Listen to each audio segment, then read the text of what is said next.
जावा मधील do while loop वरील tutorial मध्ये आपले स्वागत. या पाठात डू व्हाईल लूप आणि त्याचा वापर करायला शिकू. यासाठी उबुंटू 1110, जेडीके 16 आणि इक्लिप्स 37 वापरणार आहोत. यासाठी जावातील व्हाईल लूप ची माहिती असायला हवी. नसल्यास संबंधित ट्युटोरियलसाठी आमच्या वेबसाईटला भेट द्या. ही डू व्हाईल लूप ची रचना आहे. ही व्हाईल लूप सारखीच आहे. ह्याचेही दोन भाग आहेत. पहिला लूप रनिंग कंडिशन आणि दुसरा लूप व्हेरिएबल.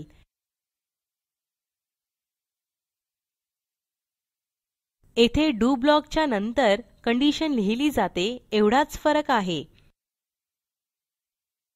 त्यामुळे डू ब्लॉक मधील स्टेटमेंट्स कार्यान्वित झाल्यावर कंडिशन तपासली जाईल. उदाहरण पाहू. इक्लिप्स वर जाऊ. हा इक्लिप्स IDE आणि उर्वरित कोडचा आराखडा आहे. डू व्हाईल डेमो हा क्लास बनवून मेन मेथड लिहिली आहे. डू व्हाईल लूप द्वारे 1 ते 10 अंक प्रिंट करू. टाइप करा int n equal to 1. n हे लूप व्हेरिएबल आहे. नंतर टाइप करा do. Open and close braces. Braces मध्ये system dot out dot println n.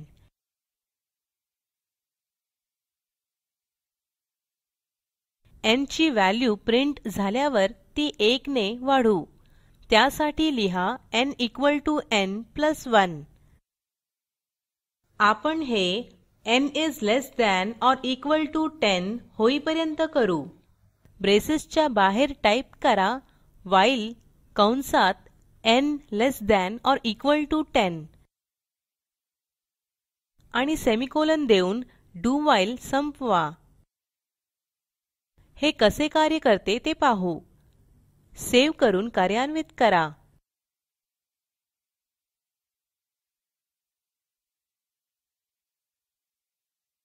एक ते 10 अंक प्रिंट झालेले दिसतील. कोड कसा कार्यान्वित झाला ते समजून घेऊ. प्रथम 1 ही व्हॅल्यू प्रिंट होईल. नंतर n ची व्हॅल्यू 2 होईल. नंतर कंडिशन तपासली जाईल. ही ट्रू असल्यामुळे 2 प्रिंट होऊन n ची व्हॅल्यू 3 होईल. अशा प्रकारे 10 पर्यंत प्रिंट झाल्यावर n ची व्हॅल्यू 11 होईल.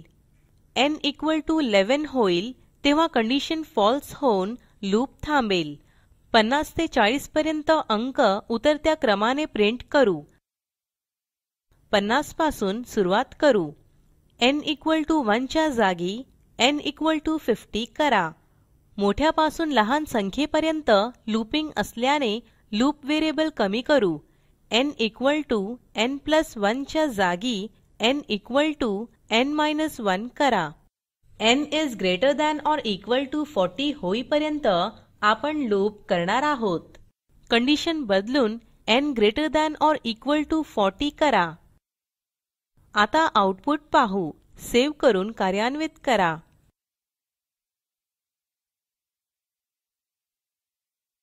पन्नास ते 40 पर्यंत अंक प्रिंट झालेले दिसतील. डू व्हाईल लूप वापरून वेगळे लॉजिक करून पाहू.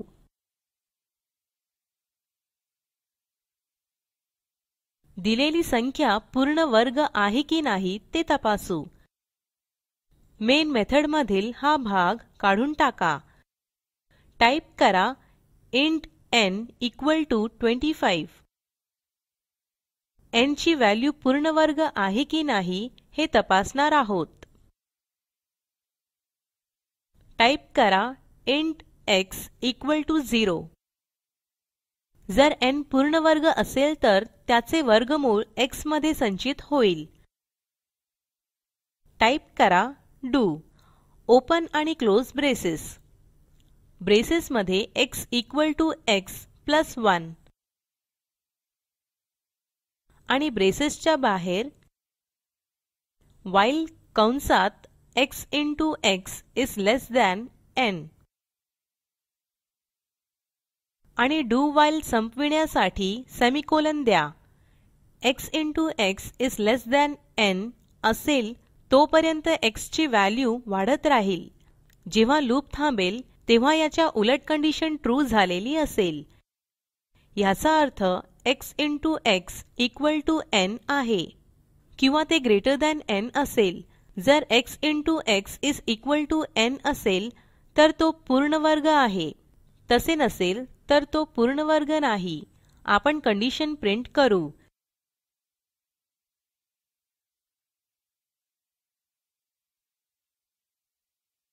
system.out.println x into x equal to n.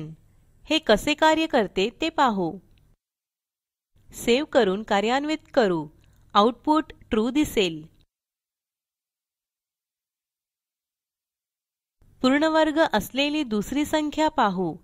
n equal to 25 च्या जागी n equal to 49 करा. सेव्ह करून कार्यान्वित करू. आउटपुट पुन्हा ट्रू दिसेल. आता पूर्ण वर्ग नसलेली संख्या पाहू. 49 च्या जागी 23 करा. सेव्ह करून कार्यान्वित करू. अपेक्षित असलेले फॉल्स आउटपुट दिसेल. आता n ची व्हॅल्यू 0 असेल तर काय होते ते पाहू. n equal to 23 च्या जागी n equal to 0.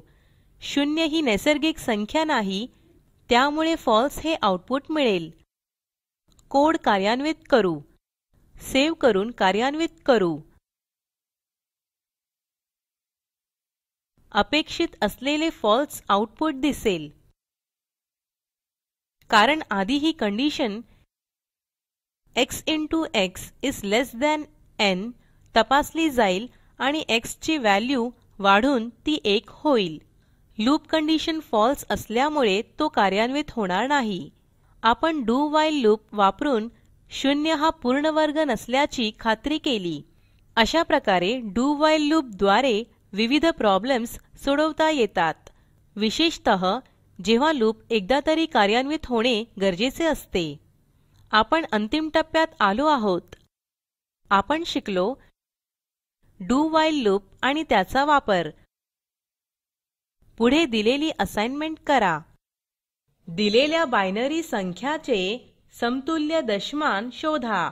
उदाहरणार्थ प्रकल्पाची अधिक माहिती दिलेल्या लिंकवर उपलब्ध आहे ज्यामध्ये तुम्हाला प्रोजेक्टचा सारांश मिळेल. जर तुमच्याकडे चांगली बँडविड्थ नसेल तर आपण व्हिडिओ डाउनलोड करून ही पाहू शकता. Spoken tutorial project team spoken ट्युटोरियलच्या सहाय्याने कार्यशाळा चालविते. परीक्षा उत्तीर्ण होणाऱ्या विद्यार्थ्यांना प्रमाणपत्रही दिले जाते. अधिक माहितीसाठी कृपया contact@spoken-tutorial.org वर लिहा. स्पोकन ट्युटोरियल प्रोजेक्ट हे टॉक टू टीचर या प्रोजेक्टचा भाग आहे. यासाठी अर्थसहाय्य national mission on education through ICT MHRD government of India यांच्याकडून मिळालेले आहे. या संबंधी माहिती पुढील साईटवर उपलब्ध आहे. धन्यवाद.